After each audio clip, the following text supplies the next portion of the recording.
I want to speak about just a couple of verses this morning before we get on to Musaf, chapter 32.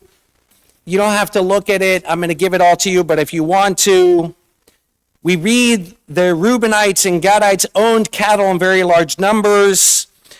And in verse 2, it says, Vayavo v'nei Gad u'v'nei Reuven, and B'nai Gad and B'nai Reuven go. Vayomru el Moshe ve'el Elazar haKohen ve'el Nisieh ha'edah lemor, and they speak to Moshe and Elazar the priest and the chieftains, and they say, Atarot Tibon Yazer Nimra, etc., etc. Hey, this land that the Lord has conquered for the community of Israel is cattle country, and your servants have cattle. Now, by the way, just so you know, visiting us this Shabbos is Ariel Sager and her family.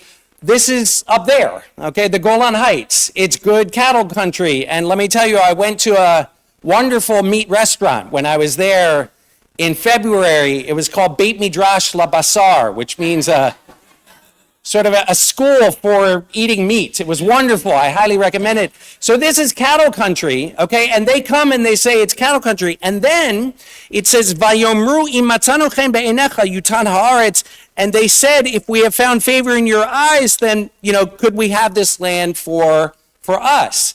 And the rabbis asked the question, okay, basically in verse 5, it repeats, they spoke, right? After we already know that they're speaking. And so what they say is you need to read this in the following way, okay, that B'nai Gad and B'nai Reuven, they come and they say the land that God has conquered for the community of Israel is cattle country, and your servants have cattle.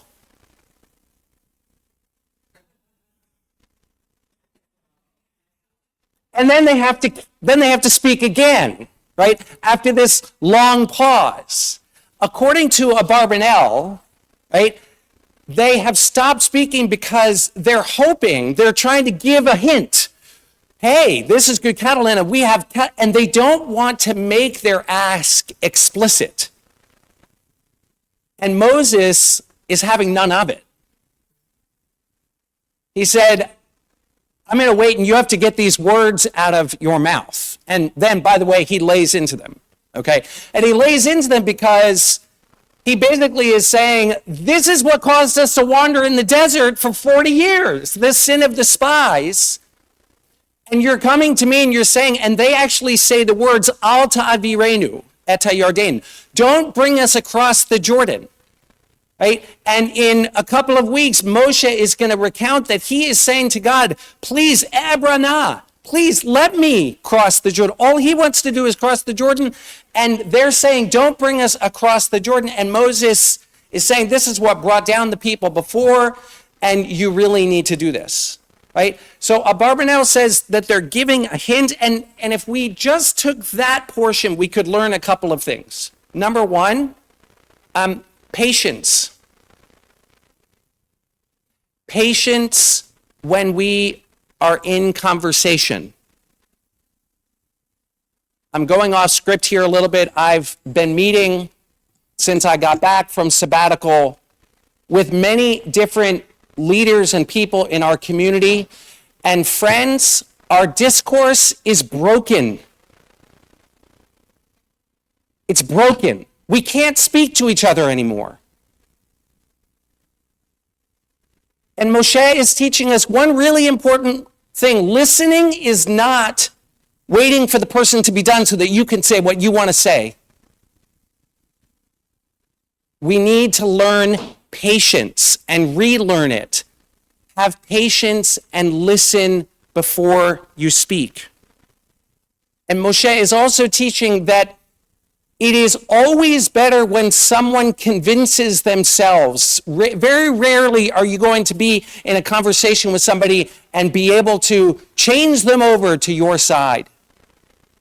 People need to convince themselves. They need time to think. And Moshe is waiting because he's saying, I'm going to let these words come out of your mouth because you actually need to hear the words that are coming out of your mouth.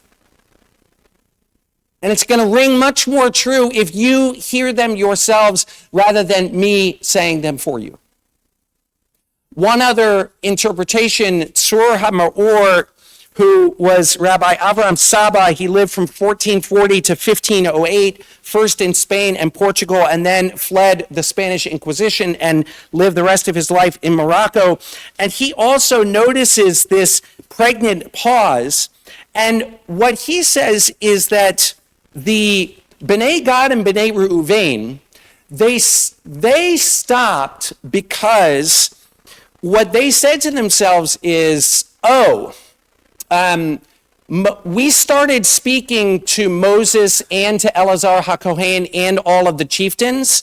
Moses is probably upset that we're not honoring him.